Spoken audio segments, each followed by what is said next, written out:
So one of the number one questions I get asked quite a bit is how to choose what jig and when to choose what jig while you're out crappie fishing. There's many different options. Do you go with the regular hackle tail feather jig that's got the hackle in it?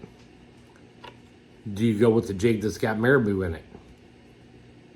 Both, to me, have a place and a function on different times to use them and when to use them. When the water is really still, or the bite's really, really light or finicky, or you're getting those fish that are nipping at the tails and stuff, this marabou jig will actually make its own action with the water. Any kind of current, any kind of movement, slowly moving that jig up and down will cause this marabou to move. It don't take much at all to get action with that. With that jig just sitting still, that marabou is going to kind of pulsate a little bit. It's going to give an action that a normal jig won't give. So when the water's still and the conditions are right, when I'm getting that finicky light bite where they're tapping at it, you know they're there, but you just can't get them to commit, try swapping to a marabou jig. See if that makes a difference. See if that action in the tail works a little bit better to trigger that bite that you're looking for. The straight up hackle tail jig. This jig is tied with just straight hackle feathers. Like if you're not familiar with this, it's just like the feathers on a chicken, a turkey or something like that. There's some action in it, but not as much as the marabou. This jig I will use if I'm going to be jig fishing up and down kind of fast, pause it, drop it down again. I'm going to make this jig work versus the marabou jig will work by itself. Not a lot of effort goes into making this jig actually work. This one I'm going to go moving it up and down. It's going to be jigging quite a bit. It's going to be reeling across the treetops. It's going to hit the bottom. It's going to bounce back up. I'm going to make this jig work for me. Versus the plastic jig. This is one of the jigs I was making when I was doing plastic. This is a 2.5 inch fluke tail bait. This is kind of the same thing. It's got a little bit of action there in the tail. I mean, you can see just kind of holding it. I'm shaky anyway, but even if you're just holding that tail on that jig's got a little bit of action.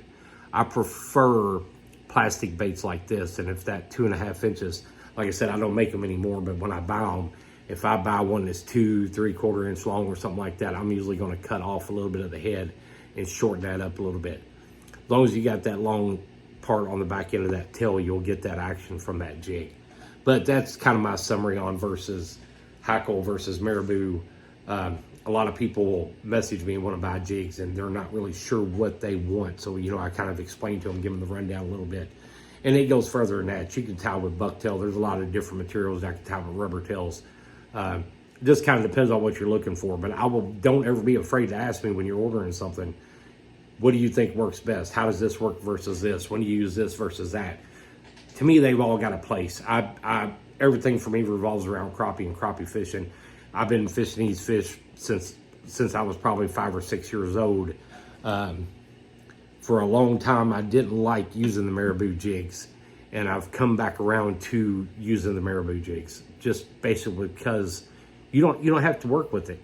You can just drop that jig straight in the water, and you can just hold it, and the water is going to make that pulsate. It's going to make it move. It's going to make it twitch. It's going to make it move up and down. It's going to make a crappie that's maybe not really committed into wanting to eat. And once you get that first one triggered, a lot of times that's what triggers the whole school, and then you end up, catching a lot of fish. Give that a try next time you're out. Maybe put a marabou jig on one rod and put a hackle feather jig on another rod. See how they work. The next time we do this tip, I'm going to be talking about eyes versus no eyes. A jig that has eyes in it versus a jig that has no eyes in it, and what my opinion is on that. So stay tuned. If you like this video and if it helped, hit the thumbs up, like, share, subscribe. Let me know what you think, and we're going to keep doing these little,